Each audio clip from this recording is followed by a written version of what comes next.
ちょっと今日は初めてのカメラで撮ってます。一斉のさいこんにちは、ひまです。くんかわですね。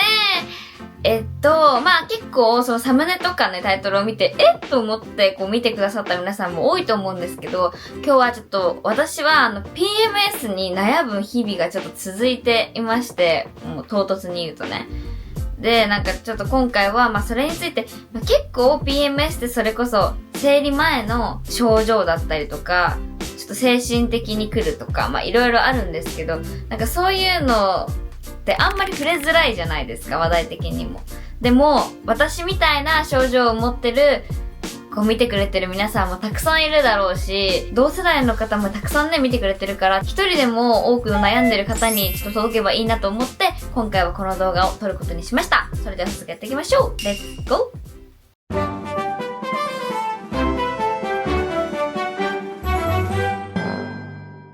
まず PMS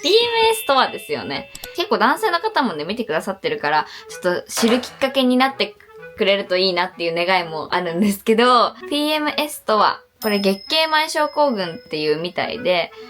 でも PMS とは、生理前にイライラしてしまう頭痛がする多くの女性が悩んでいるその不調みたいです。生理が始まると軽くなるか消えていくものが PMS です。で、なんか PMDD っていうのもあるみたいで、なんかその PMS よりも PMDD の方が精神的に来ることを言うみたいですね。まあ、ただ今回私が言うのは PMS なんですけど、そうでも PMS の症状は人によって様々で、その種類は200以上と言われています。で、心の不調だったり体の不調だったりそういうのが起こるんですけど、私はまず PMS が起こりやすくなったのが本当に高校入ってからで、中学まではそんななんか別になくて、別に生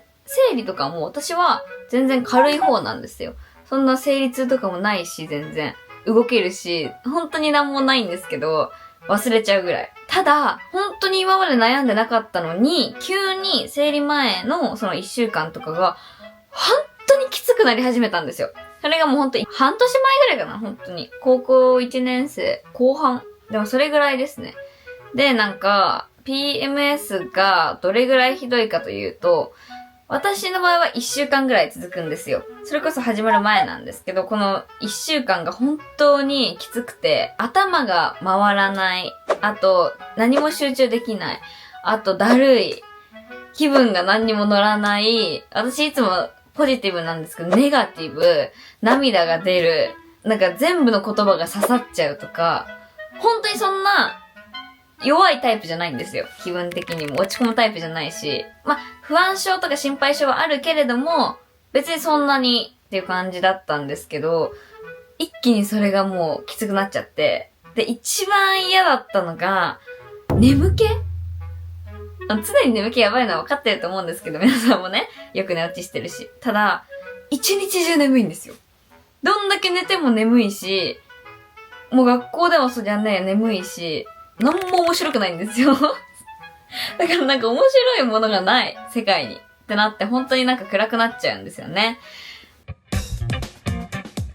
はい。で、あとは、まあ、ぼーっとする。怒りっぽいとかも確かにある。で、体の不調に関しては、まあ、むくみ？これほんとやばくて、生理始まっちゃえば別にむくまないんですけど、前が、意味がわからないぐらいむくむんですよ。で、私が前、すっごくむくんでたのがあって、ちょっと見てほしいです。写真を撮ったんですけど、むくんでない時の、私の、これは全然むくんでない時、わかりますか？むくんでない時ね。で、むくんでる時、お見せしたいと思います。むくむとほんとやばいから。さっきもちょっとメイクしてたんで、すっぴんだともうむくんである時こんな感じもひどいですけどね。これむくんでないでしょ。これママいるんですよ、今日ちょっと。はい。で、これむくんでないでしょ。あ、これ、いきます。ひどいからね。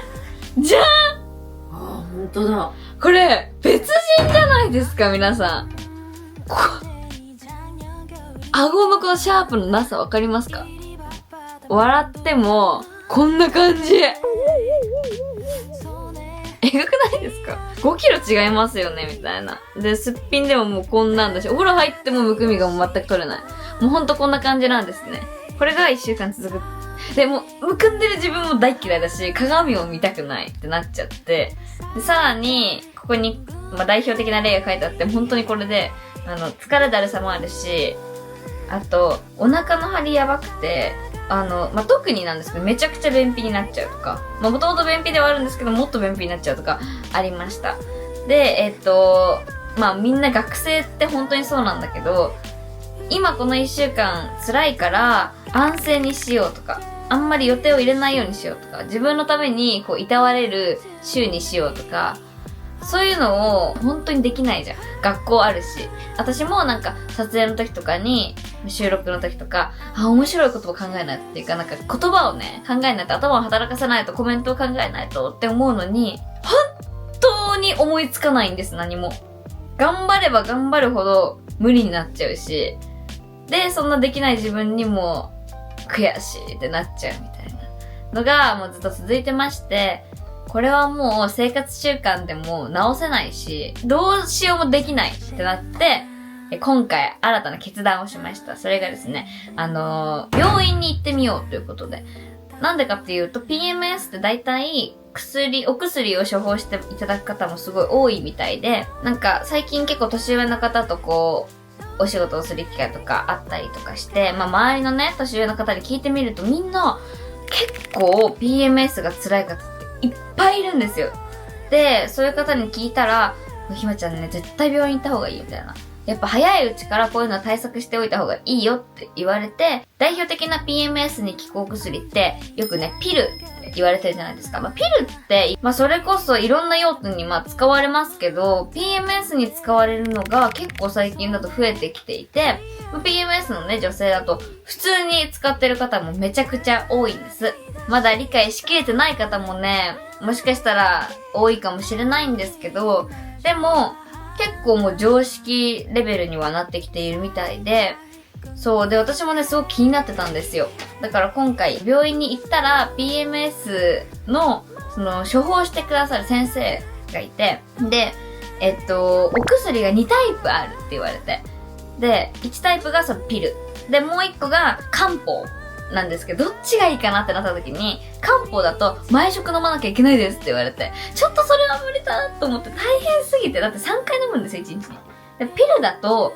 1日の1回で決まった時間にもう毎日飲むんですね。で、私の周りの方、大人の方ももう5年ぐらい飲んでる方とか全然いて、じゃあピルにしようと思って、じゃあピルでお願いしますって言ったら、そのピルをまず使えるかどうか、体に変な反応が起こんないかどうかを、まず検査とかをして、で、大丈夫ですってなったら処方していただきました。で、ピルにもいろんな種類があって、超低用量ピルっていう、保険適用されるやつと、低用量ピルっていうやつなんですけど、だいたい PMS だと超低用量ピルっていうのを処方されます。で、超低用量ピルは保険適用の薬みたいで、そう調べたんですけどね、めっちゃ。で、その超低用量ピルでもいろんな種類があるんですよ。でも先生が今回私に出してくださったのが多分一番処方的なやつで、そう、私は、じゃーん、このドロエチアスカっていうやつです。これを処方していただきました。私が調べたところ、超低用量ピルにはルナベルとか、ヤーズ配合状とか、ヤーズフレックス、ドロエチとかがいろいろあるんですけど、ほんと人それぞれ合う合わないがあって、そう、学生でも飲んでる方多いんですけど、やっぱり合う合わないで合わないと体重がすごい増えてしまったりとか、あと、逆に不正出血があってしまったりとか、いろいろあるんだって。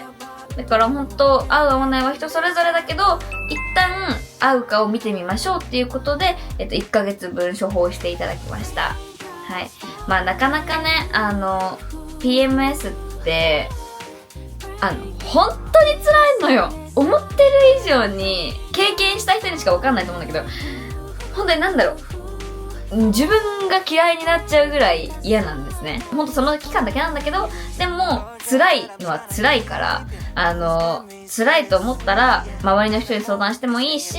病院行ってみるでもいいし、ぜひ行ってみてください。で、ちゃんと今回は PMS の対応をしてくださっている病院をネットで調べて、行きました。なので、多分皆さんの近くにも PMS の対応してるお医者さんもいっぱいあると思うし、そういうの調べて、ぜひ行ってみてください。本当に、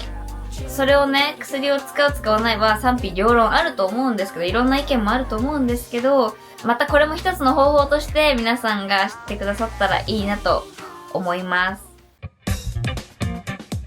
で、あと、正直精神的なものだったりとか、体力的なもので、明確に、これ PMS だって判断ができるわけではないじゃないですか。で、私も、正直最初の頃は思い込みだ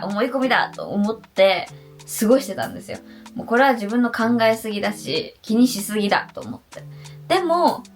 なんだかちょっと、その PMS だって